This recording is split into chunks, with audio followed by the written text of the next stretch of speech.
नमस्कार साथियों। आज के इस वीडियो में हम बीएड सेकेंड सेमेस्टर के थर्ड पेपर का नाम है टेक्नोलॉजिकल पर्सपेक्टिव्स ऑफ एजुकेशन, शिक्षा के तकनीकी परिपेक्ष के 2025 में आए हुए प्रश्नों को देखेंगे। जो 2025 में एग्ज़ाम हुआ था उनके आए हुए टोटल 100 प्रश्नों को देखेंगे। तो वीडियो स्टार्ट करते हैं।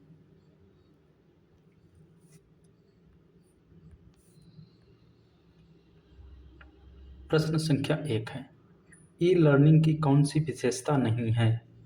अंतरक्रियाशीलता, अनुकूलन, व्यक्तिगत शिक्षा या वास्तविक समय प्रतिक्रिया। तो ई लर्निंग की कौन सी विशेषता नहीं होगी? वास्तविक समय प्रतिक्रिया, रियल टाइम फीडबैक। अगला प्रश्न है, सिंक्रोनस ई लर्निंग में किसका उपयोग नहीं किया जाता है? वीडियो कॉन्फ्रेंसिंग, सीधी बातचीत, वेबिनार, संगोष्ठी। तो संगोष्ठी का प्रयोग नहीं किया जाता है सिंक्रोनस ई लर्निंग में। Option D. Asynchronous e learning के संबंध में कौन सा कथन गलत है? अपनी गति, वास्तविक समय, अंतरक्रियात्मक प्रश्नोत्तरी, रिकॉर्ड किए गए व्याख्यान। तो इसमें क्या होगा? वास्तविक समय। एसिंक्रोनस वास्तविक समय में नहीं चलता, ये पहले से रिकॉर्ड किए गए वीडियो होते हैं। ठीक है, यहाँ पे ऑप्शन बी। यहीं पे सिंक्रोनस रहता, एसिंक्रोनस की जगह सिंक्रोनस रहेगा, तब रियल टाइम में रहता। जैसे कोई लाइव क्लास है तो वो हमारा सिंक्रोनस में आएगा, जबकि एसिंक्रोनस रिकॉर्डेड वीडियो आएगा। जैसे यूट्यूब पे हम कोई वीडियो देखते हैं रिकॉर्डेड टाइम में। ठीक है, ई लर्निंग का कौन सा लाभ नहीं है? सीमित सामाजिक संपर्क, अनुमापकता, लागत प्रभावशीलता या निरंतरता। तो ई लर्निंग का कौन सा लाभ नहीं होगा? सीमित सामाजिक संपर्क। सीमित नहीं रहता है, लिमिटेड नहीं, अनलिमिटेड रहता है, इसलिए ऑप्शन ए राइट हो जाएगा। अगला प्रश्न है, ई लर्निंग की कौन सी सीमा नहीं है? तकनीकी समस्या, त्वरित पहुंच, आत्म अनुशासन या सीमित प्रतिपुष्टि।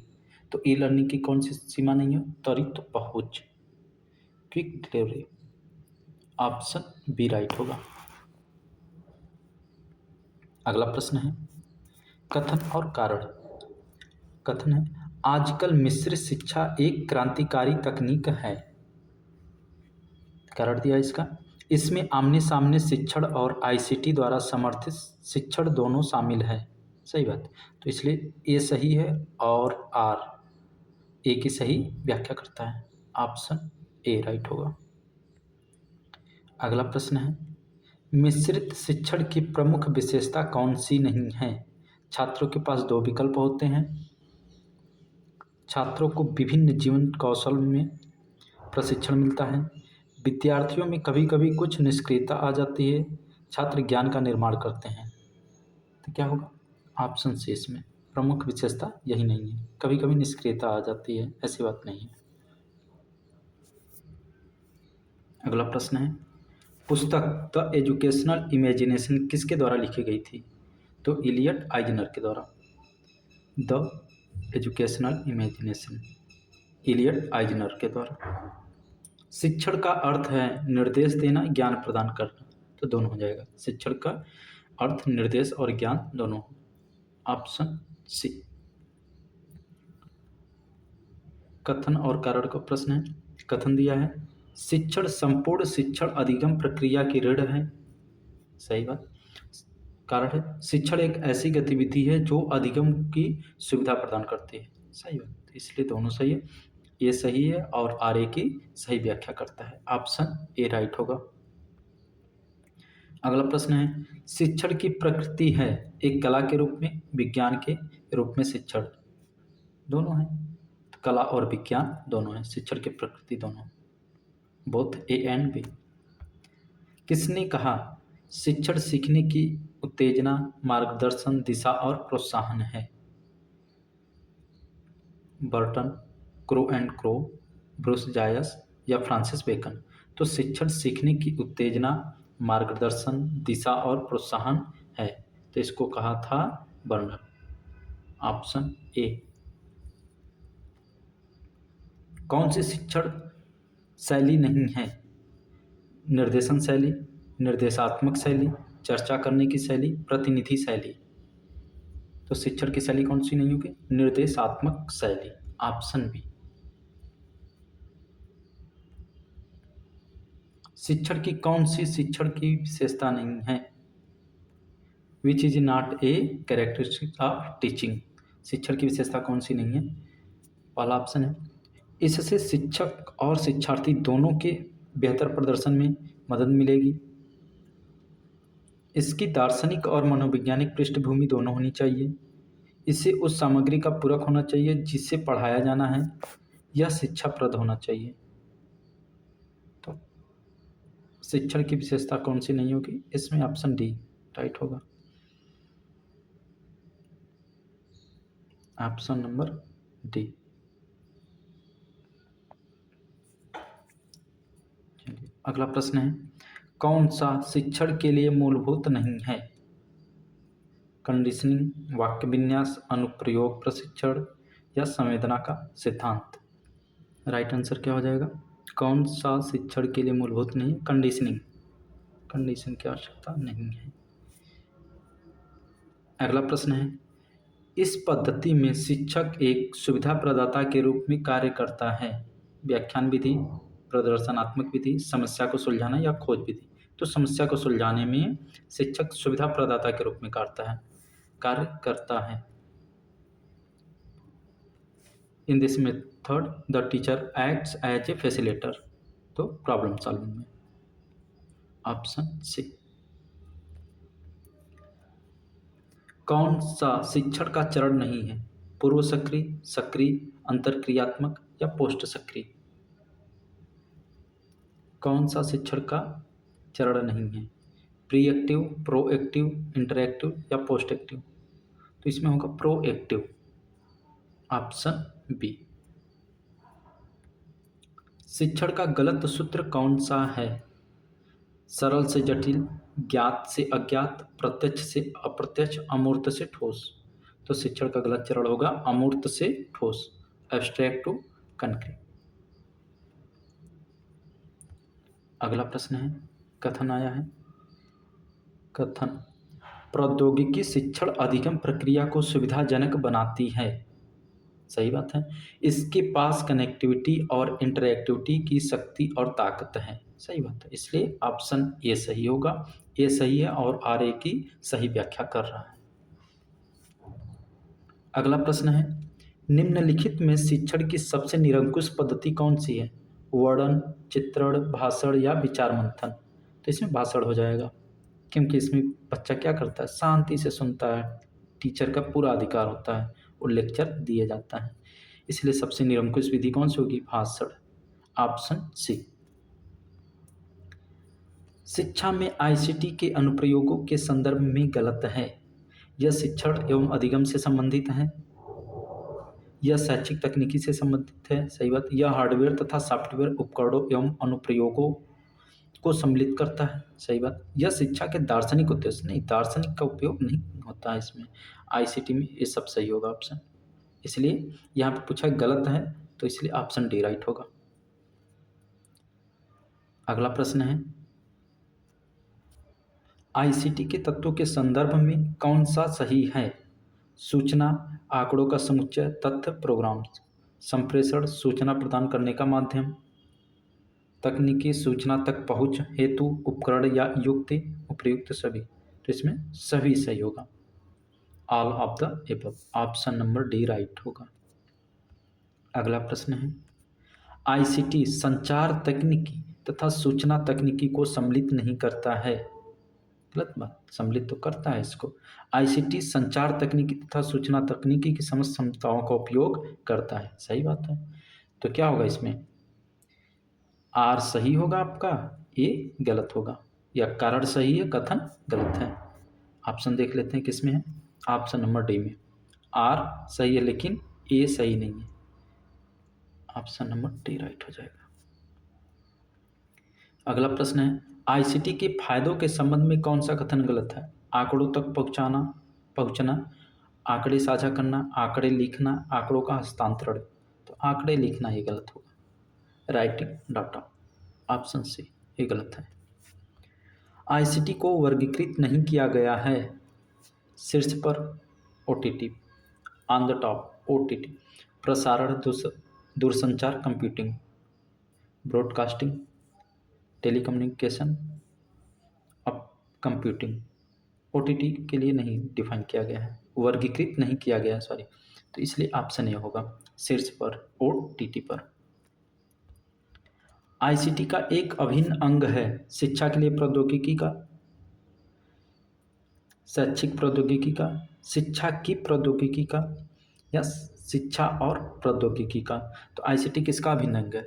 एजुकेशनल टेक्नोलॉजी का। ऑप्शन बी होगा, शैक्षिक प्रौद्योगिकी का। आज के तकनीकी युग में नेटवर्क शैक्षिक तकनीकी की आत्मा है। लैन स्थानीय क्षेत्र नेटवर्क का एक उदाहरण है। सही बात है। लैन का फुल फॉर्म होता है लोकल एरिया नेटवर्क, इसलिए स्थानीय क्षेत्र के लिए ये भी सही है। आज के तकनीकी युग में नेटवर्क शैक्षिक तकनीकी की आत्मा है, ये भी सही है। तो दोनों सही है, ए और आर की बात व्याख्या करेगा। अगला प्रश्न है, कौन सा एक नेटवर्क का संसाधन नहीं है? नेटवर्किंग, सर्चिंग, फिशिंग, मूल्यांकन। इवैल्यूएशन, मूल्यांकन नेटवर्क का संसाधन नहीं होगा। नेविगेटिंग, सर्चिंग, फिशिंग, ये सब है इसका। ऑप्शन डी राइट हो जाएगा। अगला प्रश्न है, मैन का फुल फॉर्म पूछा है, तो metropolitan area network. Option C right हो जाएगा। MAN, metropolitan area network. LAN का लोकल एरिया नेटवर्क। वैन का वाइड एरिया नेटवर्क। अगला प्रश्न है, वैन एक उदाहरण है एक नेटवर्क का, एक कंप्यूटर का भंडारण युक्ति का, एक प्रक्रिया का। तो वैन नेटवर्क का उदाहरण है। Wide area network. Option A right होगा। एकाधिक तरीकों में शामिल है, एकाधिक तौर तरीकों में शामिल है। Multiple modalities includes. चित्र, ग्राफिक्स, वीडियो, उपयुक्त सभी होगा। All of the above.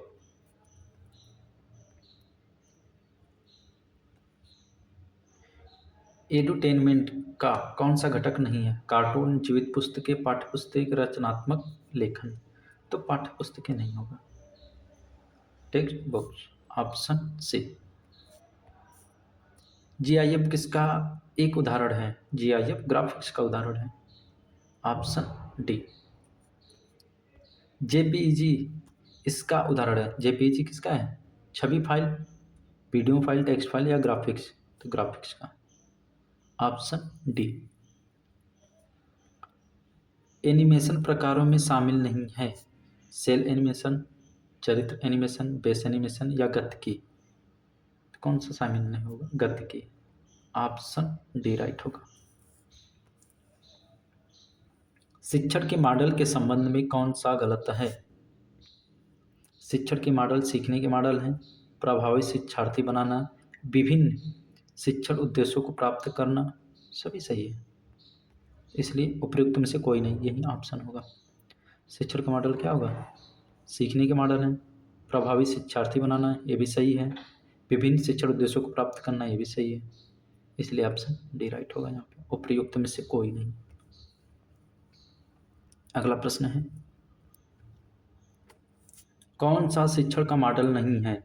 Sanon का शिक्षण मॉडल, यही हो जाएगा। सूचना प्रसंस्करण मॉडल, शिक्षण का व्यक्तिगत मॉडल, शिक्षण का व्यवहारवादी मॉडल। ऑप्शन ए, सैनन का शिक्षण मॉडल। संकल्पना प्राप्ति मॉडल किसके द्वारा दिया गया था? हर्बर्ट वेबलेन, ब्रूनर, लम्सडेन या असुबेल? तो संकल्पना प्राप्ति मॉडल ब्रूनर के द्वारा दिया गया। Option B. Concept attainment model was given by Bruner. Option B. Question number 37 को आप एक बार रिव्यू कर लीजिएगा।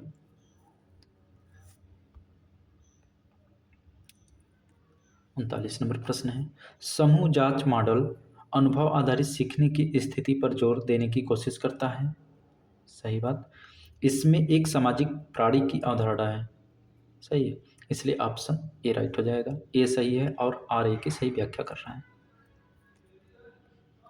अगला प्रश्न है, शिक्षण के एडवांस ऑर्गेनाइजर मॉडल का उद्देश्य क्या नहीं है? विषय की अवधारणाओं एवं तथ्यों का ज्ञान कराना, भावनात्मक संरचना विकसित करना, छात्रों को ज्ञान को सामाजिक क्रम में व्यवस्थित करने में सक्षम बनाना, पूर्व ज्ञान को प्रस्तुत करना, तथ्यों की व्याख्या करना और फिर नए ज्ञान को प्रस्तुत करना। शिक्षण के एडवांस ऑर्गेनाइजर मॉडल का उद्देश्य कौन सा नहीं होगा? भावनात्मक संरचना विकसित करना। ऑप्शन बी राइट हो जाएगा। Advance organiser model of teaching के सिंटैक्स के संबंध में कौन सा गलत है? चरण 1 अग्रिम आयोजक की प्रस्तुति, चरण 2 अधिगम कार्य प्रस्तुत करना, चरण 3 संज्ञानात्मक संगठन को मजबूत करना, चरण 4 सामाजिक गतिविधियों को बढ़ावा देना। तो ऑप्शन डी राइट होगा। चरण 4 सामाजिक गतिविधियों को बढ़ावा देना। अगला प्रश्न है फ्लैंडर की इंटरेक्शन विश्लेषण श्रेणी प्रणाली की कौन सी विशेषता नहीं है? कक्षा की गैर मौखिक बातचीत को और अधिक प्रभावी बनाया जा सकता है। शिक्षक अपने शिक्षण में छात्रों की भागीदारी बढ़ा सकता है। शिक्षक के प्रत्यक्ष व्यवहार को अप्रत्यक्ष व्यवहार में स्थानांतरित किया जा सकता है। या अगला है टेप रिकॉर्डर और वीडियो टेप का उपयोग कक्षा की घटनाओं को रिकॉर्ड करने के लिए किया जा सकता है। तो इसमें कौन सा होगा? विशेषता नहीं होगा। कक्षा की गैर मौखिक बातचीत को और अधिक प्रभावी बनाया जा सकता है, गैर मौखिक बातचीत को नहीं। इसलिए ऑप्शन ए राइट होगा। फ्लैंडर्स इंटरैक्शन विश्लेषण श्रेणी प्रणाली के अंतर्गत श्रेणियां हैं। शिक्षक वार्ता, ऑप्शन ए टीचर टॉक। प्रश्न पूछना किस श्रेणी में आता है? अप्रत्यक्ष बातचीत, सीधी बातचीत, विद्यार्थी वार्ता या शोर? तो प्रश्न पूछना इनडायरेक्ट टॉक में आएगा, अप्रत्यक्ष बातचीत। प्रोग्रामिंग के प्रकार हैं रेखीय, शाखीय, लीनियर या ब्रांचिंग। तो दोनों होगा प्रोग्रामिंग के, लीनियर प्रोग्रामिंग और ब्रांचिंग, इसलिए ऑप्शन सी राइट होगा। मैथमेटिक्स दिया गया था गिलबर्ट द्वारा, स्किनर द्वारा, नॉर्मन क्राउडर द्वारा या लम्सडेन द्वारा? तो मैथमेटिक्स गिलबर्ट द्वारा दिया गया था। Mathematics was given by Gilbert, option A. क्रमादेशित निर्देश किस सिद्धांत पर आधारित हैं? क्रमादेशित निर्देश किस सिद्धांत पर आधारित हैं? स्फूर्त अनुकूलन, ऑप्शन सी ऑपरेंट कंडीशनिंग। अगला प्रश्न है शैक्षिक प्रौद्योगिकी से तात्पर्य है शिक्षा और प्रौद्योगिकी के बीच इंटरफेस, ऑप्शन ए राइट होगा। अगला प्रश्न है शैक्षिक प्रौद्योगिकी में शामिल नहीं है प्रभावी शिक्षण को बढ़ावा देना, सही है, ये शामिल है। शिक्षण अधिगम प्रक्रिया का व्यवस्थित विश्लेषण, ये भी शामिल है। सीखने सिखाने की प्रक्रिया का वैज्ञानिक विश्लेषण, ये भी शामिल है। सीखने के परिणामों पर जोर नहीं, ऑप्शन डी गलत होगा। शैक्षिक प्रौद्योगिकी में ऑप्शन डी शामिल नहीं है। टेक्नोलॉजी शब्द की उत्पत्ति हुई जर्मन से, अंग्रेजी से, यूनानी से या चीनी से? तो यूनानी या ग्रीक से, ऑप्शन सी टेक्नोलॉजी शब्द की उत्पत्ति ग्रीक भाषा से। प्रौद्योगिकी एक दृष्टिकोण है, एक प्रक्रिया, एक उत्पाद? तो दोनों। Technology is a process and product, option C. किसने कहा शैक्षिक प्रौद्योगिकी एक प्रक्रिया, एक दृष्टिकोण, समस्याओं के कुछ वर्गों के बारे में सोचने का एक तरीका है? तो इसको फिन ने कहा था, ऑप्शन ए राइट होगा। मिशेल के अनुसार 5 मूल्य सिद्धांतों में कौन सा शामिल नहीं है? शैक्षिक मनोप्रौद्योगिकी, एजुकेशनल साइकोटेक्नोलॉजी, शैक्षिक प्रबंधन प्रौद्योगिकी, शैक्षिक सामाजिक प्रौद्योगिकी या शैक्षिक प्रणाली प्रौद्योगिकी? तो इसमें 5 में कौन सा शामिल नहीं है? ए शैक्षिक मनोप्रौद्योगिकी। यहाँ पे क्या होना चाहिए? शैक्षिक डिजाइन टेक्नोलॉजी, इसकी जगह educational design technology.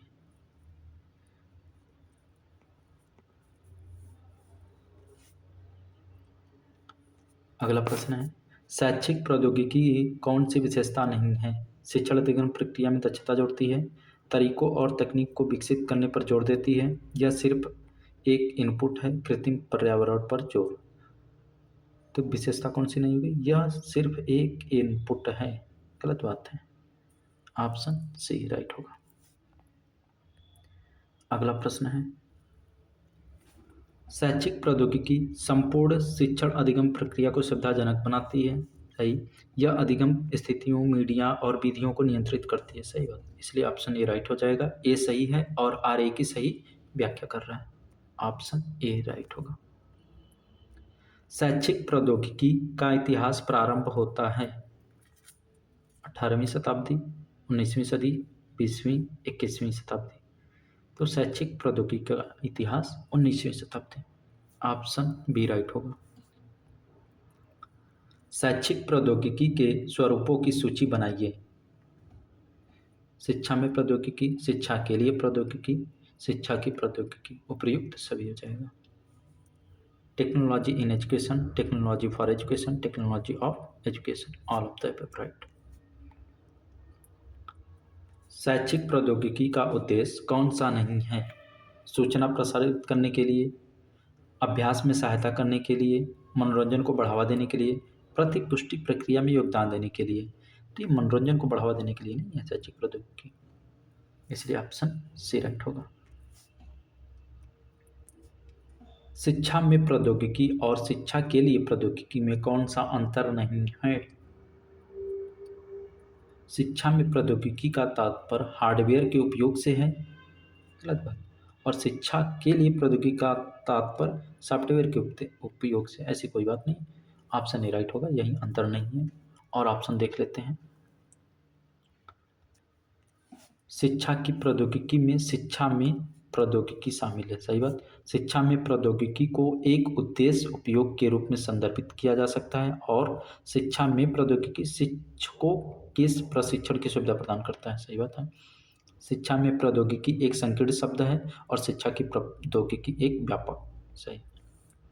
Option A इसका राइट होगा ना, इसमें पूछा अंतर नहीं है। Option A. अगला प्रश्न है, शैक्षिक प्रौद्योगिकी के प्रमुख घटकों की सूची बनाइए। तरीके या विधियां, सामग्री, मीडिया। प्रयुक्त सभी हो जाएगा। Methods, material, media, all of the above. शैक्षिक प्रौद्योगिकी की प्रकृति के संबंध में कौन सा गलत है? इसमें शिक्षक की भूमिका शामिल है, स्वभाव से गतिशील एवं प्रगतिशील है, निरंतर विकास, ज्ञान की शाखा का अनुप्रयोग। तो शैक्षिक प्रौद्योगिकी की प्रकृति के संबंध में इसमें शिक्षक की भूमिका शामिल है।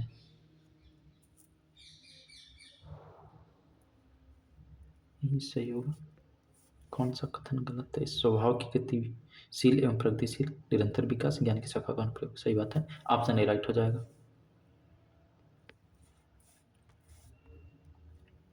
चलिए अगला प्रश्न है, शैक्षिक प्रौद्योगिकी शिक्षण अधिगम की प्रक्रिया में लागू होती है। सही बात। इसका उद्देश्य व्यवस्था को कुशल बनाना है। सही। ऑप्शन ए राइट होगा। ए सही है और आर ए की सही व्याख्या कर रहा है। 63 नंबर प्रश्न है, कौन सा शैक्षिक प्रौद्योगिकी का एक प्रकार नहीं है? शिक्षण प्रौद्योगिकी, संचार प्रौद्योगिकी, व्यवहार, अनुदेशनात्मक प्रौद्योगिकी। तो कौन सा नहीं होगा? संचार प्रौद्योगिकी, communication technology. Option B. Question number 63 क्या था? कौन सा शैक्षिक प्रौद्योगिकी का प्रकार नहीं है? तो व्यवहार प्रौद्योगिकी, सॉरी संचार, कम्युनिकेशन। ऑप्शन बी राइट होगा। अगला प्रश्न है, शिक्षण प्रौद्योगिकी की कौन सी धारणा नहीं है? शिक्षण प्रक्रिया की प्रकृति, सीखने के परिणाम, उचित स्थिति, पूर्व निर्धारित अधिगम उद्देश्य। नहीं। ऑप्शन डी राइट होगा इसका। व्यवहार प्रौद्योगिकी की प्रमुख विशेषता कौन सी नहीं है? समाजशास्त्र मूल कार्य है, मनोगत्यात्मक लक्ष्यों पर जोर, सॉफ्टवेयर दृष्टिकोण के संदर्भ में, कक्षा में व्यवहार के तत्वों और दिशा पर ध्यान केंद्रित। तो व्यवहार में सॉफ्टवेयर का उपयोग नहीं होगा इसमें। समाजशास्त्र सही है, मनोगत्यात्मक सही है, कक्षा में व्यवहार ये भी सही है। ऑप्शन सी राइट होगा। पुस्तक किताब दिया है मैनेजमेंट ऑफ लर्निंग किसके द्वारा लिखी गई? तो ये डेविस के द्वारा, मैनेजमेंट ऑफ लर्निंग डेविस के द्वारा लिखी गई। अगला प्रश्न है अनुदेशात्मक प्रौद्योगिकी के प्रमुख प्रतिपादक हैं लैम्सडेन। Option B Lumsden. अनुदेशात्मक प्रौद्योगिकी आधार लेती है दर्शन से, मनोविज्ञान से, विज्ञान से, बी व सी। किससे होगा? बी और सी से, यानी मनोविज्ञान और विज्ञान से। ऑप्शन डी राइट होगा। व्यवहार प्रौद्योगिकी आधारित है हार्डवेयर, सॉफ्टवेयर, फर्मवेयर। किससे होगा? सॉफ्टवेयर से। Behaviour technology is based on software. Option B.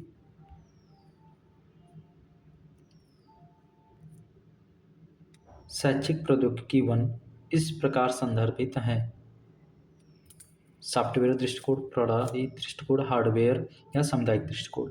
तो शैक्षिक प्रौद्योगिकी फर्स्ट किससे होगी? हार्डवेयर दृष्टिकोण, hardware approach. Educational technology first refers as hardware approach. OHP इसका उदाहरण है हार्डवेयर का। अगला प्रश्न है कौन सा दूसरों से अलग है? स्लाइड्स, ट्रांसपेरेंसी, लिखित सामग्री, VCR। तो लिखित सामग्री अलग है। Written matter, slides, transparency, VCR, written matter ये अलग हो जाएगा।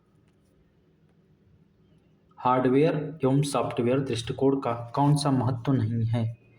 व्यक्तिगत मतभेदों से संबंधित नहीं, यही हो जाएगा। छात्रों को प्रेरित करना, अस्पष्टता में जीवंतता लाना चाहिए, अर्थव्यवस्था में योगदान। तो हार्डवेयर सॉफ्टवेयर दृष्टिकोण का कौन सा महत्व नहीं है? व्यक्तिगत मतभेदों से संबंधित नहीं। ऑप्शन ए राइट होगा।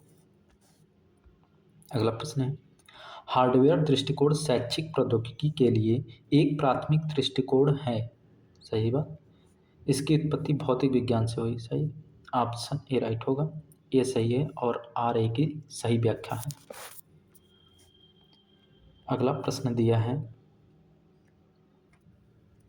सॉफ्टवेयर दृष्टिकोण के संबंध में कौन सा कथन सत्य है? यह उत्पाद उन्मुख दृष्टिकोण अपनाने का प्रयास करता है। गलत। यह चार्ट, मॉडल, स्लाइड्स का उपयोग करता है। गलत। यह शिक्षण अधिगम प्रक्रिया के सिद्धांतों के अनुप्रयोग से संदर्भित है। सही होगा। उत्पादन और उपयोग से संबंधित नहीं। ऑप्शन सी राइट होगा। सॉफ्टवेयर दृष्टिकोण के संबंध में कौन सा सही है? यह शिक्षण अधिगम प्रक्रिया के सिद्धांतों के अनुप्रयोग से संदर्भित है। अगला प्रश्न है हार्डवेयर दृष्टिकोण के संबंध में कौन सा गलत है? इसकी उत्पत्ति व्यवहार विज्ञान से हुई है। गलत। यही सही हो जाएगा। यह बेहतर संचार में मदद करता है। सही है। इसमें आधुनिक सिद्धों का समावेश है। सही है। हार्डवेयर दृष्टिकोण सॉफ्टवेयर को क्रियाशील बनाता है। सही है। इसमें गलत पूछा है तो इसलिए ऑप्शन ए राइट होगा। अगला है एक प्रणाली को इसके रूप में जाना जाता है। A system is known as input, output, input, product, process, progress. तो एक प्रणाली को किसके रूप में? प्रोसेस के रूप में जाना जाएगा। ऑप्शन सी राइट होगा। A system is known as process, प्रक्रिया के रूप में। अगला है औपचारिक शिक्षा प्रणाली का प्रमुख घटक कौन सा नहीं है? समाज, विद्यार्थियों, अध्यापक, सामग्री। तो औपचारिक शिक्षा प्रणाली का प्रमुख घटक कौन सा नहीं होगा? समाज। ये अनौपचारिक शिक्षा प्रणाली का घटक होगा समाज, इसलिए ऑप्शन ए राइट होगा।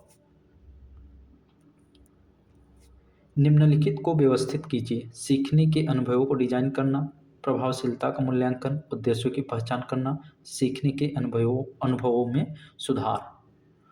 तो इसको ऑर्डर में करना है तो पहले कौन सा आएगा? उद्देश्य की पहचान करेंगे फर्स्ट नंबर पर, फर्स्ट पे ए होगा, तीसरा नंबर। फिर उसके बाद क्या आएगा? सीखने के अनुभव को डिजाइन करेंगे, सेकंड नंबर पे आएगा। फिर मूल्यांकन सबसे लास्ट में होगा ये, तो ये चौथे नंबर पे आएगा आपका, और सुधार करेंगे तीसरे नंबर पे। तो पहले आएगा थर्ड, थर्ड कहाँ पे है, दो ऑप्शन बी और सी, फिर इसके बाद थर्ड के बाद सेकंड पे कौन है, first, third first second fourth, option number B. पहले क्या करेंगे, उद्देश्यों की पहचान करेंगे, उसके बाद सीखने के अनुभव को डिजाइन करेंगे, फिर दूसरे नंबर पर सीखने के अनुभवों में सुधार करेंगे, उसके बाद प्रभावशीलता का मूल्यांकन। ऑप्शन बी राइट होगा, ऑप्शन बी। चलिए, प्रणाली दृष्टिकोण में कितने चरण होते हैं, how many steps are there in the system approach, 4 चरण, ऑप्शन सी राइट होगा। प्रणाली दृष्टिकोण शैक्षिक प्रौद्योगिकी के लिए एक प्रमुख दृष्टिकोण है, सही। यह शैक्षिक योजनाओं को लागू करने के लिए एक रूपरेखा प्रदान करता है, सही बात, इसलिए ऑप्शन ए राइट होगा। व्यवस्था दृष्टिकोण में शिक्षक की भूमिका के संबंध में कौन सा सही नहीं है, जितना संभव हो उतनी आंकड़े एकत्र करता है, यही गलत होगा। प्रणाली की प्रक्रिया को गहनता से आकलन करता है, सही है। प्रणाली को संशोधित करता है, प्रतिपुष्टि एकत्रित करता है, तो सही नहीं कौन सा होगा, ऑप्शन ए। बिग मीडिया नामक पुस्तक किसके द्वारा लिखी गई थी, बिग मीडिया किसके द्वारा, विल्बर श्राम के द्वारा, ऑप्शन सी विल्बर श्राम। मल्टीमीडिया में शामिल है श्रव्य दृश्य सामग्री, उपयुक्त में से कोई नहीं, तो इसमें हो जाएगा श्रव्य और दृश्य, ऑडियो विजुअल एड्स। कौन सा ग्राफिक सहायता नहीं है, फिल्में, चार्ट, कार्टून, फ्लैश कार्ड, तो फिल्में क्या है, ग्राफिक सहायता नहीं है, ऑप्शन ए राइट होगा। एक आयामी सहायता सामग्री कौन सी है, ओपेक चित्र, फ्लालाइन बोर्ड या कठपुतलियाँ, तो कौन सा होगा, एक आयामी चित्र नहीं, ऑप्शन बी राइट होगा, डायग्राम्स। डिस्प्ले बोर्ड कौन सा है, प्रक्षेपक, मानचित्र, बुलेटिन, रेखांकन, तो डिस्प्ले बोर्ड कौन सा है, बुलेटिन, ऑप्शन सी राइट होगा। अगला प्रश्न है, कौन सी केवल श्रव्य सामग्री है, चाकबोर्ड, फ्लिपबुक, स्लाइड्स, रेडियो, तो श्रवण में रेडियो आएगा सुनने के लिए। श्रव्य एवं दृश्य दोनों सामग्री कौन सी है, टेलीविजन, मॉडल, पोस्टर, चुंबकी बोर्ड, तो टेलीविजन होगा, श्रव्य और दृश्य, ऑडियो वीडियो। मार्कअप किसका उदाहरण है, मार्कअप इसका उदाहरण है, बड़ा मीडिया, छोटा मीडिया, त्रिविमी सहायता, उपयुक्त में से कोई नहीं, तो मार्कअप का है त्रिविमी सहायता, 3D एड्स। अगला प्रश्न है, शैक्षिक प्रौद्योगिकी की भूमिका और महत्व के संबंध में कौन सा सही है, व्यापक भागीदारी, विभेदित निर्देश, सीखने के परिणामों में सुधार करना, उपयुक्त सभी, तो यहाँ पर हो जाएगा उपयुक्त सभी, ऑल ऑफ द एबव। शैक्षिक प्रौद्योगिकी की भूमिका और महत्व के संबंध में कौन सा सही है, उपयुक्त सभी, व्यापक भागीदारी, विभेदित निर्देश, सीखने के परिणामों में सुधार, ऑल ऑफ द एबव। अगला प्रश्न है, CAI का पहली बार परिचय कराया गया था IBM द्वारा, CAI was first introduced by IBM। CAI आधारित है क्रमादेशित निर्देश पर, गैर क्रमादेशित निर्देश पर, समूह निर्देश पर, व्यक्तिगत निर्देश पर, तो यह होगा CAI is based on programmed instruction, option A क्रमादेशित निर्देश पर। CAI एक है पढ़ाने का तरीका, निर्देश की विधि, सीखने की प्रगति, प्रशिक्षण की विधि, क्या होगा? निर्देश की विधि, method of instructions. Option B, CIH, method of instruction. CAI किस दर्शन पर आधारित है? शिक्षक शिक्षक संबंध, शिक्षक विद्यार्थी शिक्षक संबंध, मानव मशीन संबंध, शिष्य से संबंध। तो CAI किस दर्शन पर है? मानव मशीन संबंध, human machine relationships. Option C right होगा। CAI की प्रमुख धारणाओं की सूची बनाएं। बड़ी संख्या में विद्यार्थियों की व्यवस्था करना, तत्काल और अपनी जगह, शिक्षक की प्रतिक्रिया, प्रयुक्त सभी। तो क्या हो जाएगा? प्रयुक्त सभी, ऑल ऑफ द अबव। अगला प्रश्न है, CAI का कौन सा लाभ नहीं है? प्रेरणा की कमी, एक से एक बातचीत, त्वरित प्रतिक्रिया या व्यक्तिगत ध्यान। तो CAI का कौन सा लाभ नहीं होगा? प्रेरणा की कमी, lack of motivation. Option A. कौन सा दूसरों से अलग है? आभासी शिक्षा, रचनात्मक शिक्षा, वेब आधारित शिक्षा या ई सीखना। तो रचनात्मक शिक्षा। और सब में ICT का प्रयोग किया जाता है कंप्यूटर का, जबकि इसमें कम किया जाता है। Virtual learning, web based learning, e learning. ठीक है, इसलिए ऑप्शन बी सबसे अलग है। अगला है, कथन ए, ई लर्निंग को शिक्षण और सीखने में नेटवर्क और संचार प्रौद्योगिकी के उपयोग के रूप में परिभाषित किया जा सकता है। ई लर्निंग ICT टूल का उपयोग करता है। सही बात है, ऑप्शन ए राइट होगा, क्योंकि दोनों ऑप्शन सही है और सही व्याख्या है। अंतिम प्रश्न है, ई लर्निंग के पहलुओं की सूची बनाइए। एक समय का, तुल्यकालिक, अतुल्यकालिक, दोनों। तो इसमें क्या हो जाएगा? दोनों। ई लर्निंग के पहलू सिंक्रोनस और asynchronous, both, A and B right होगा। तो आज की इस वीडियो में हम 2025 में आए हुए ICT के 100 क्वेश्चन को देखा है और आप लोग की परीक्षा है। तो वीडियो को देखने के लिए आप फुल आवाज़ करिए, क्योंकि आवाज़ इसमें बहुत स्लो आ रहा है, और स्पीड 1.5 करके देखिए। ठीक है, और वीडियो देखने के लिए धन्यवाद, और सभी लोगों के लिए ढेर सारी शुभकामनाएं। All the best. Thank you.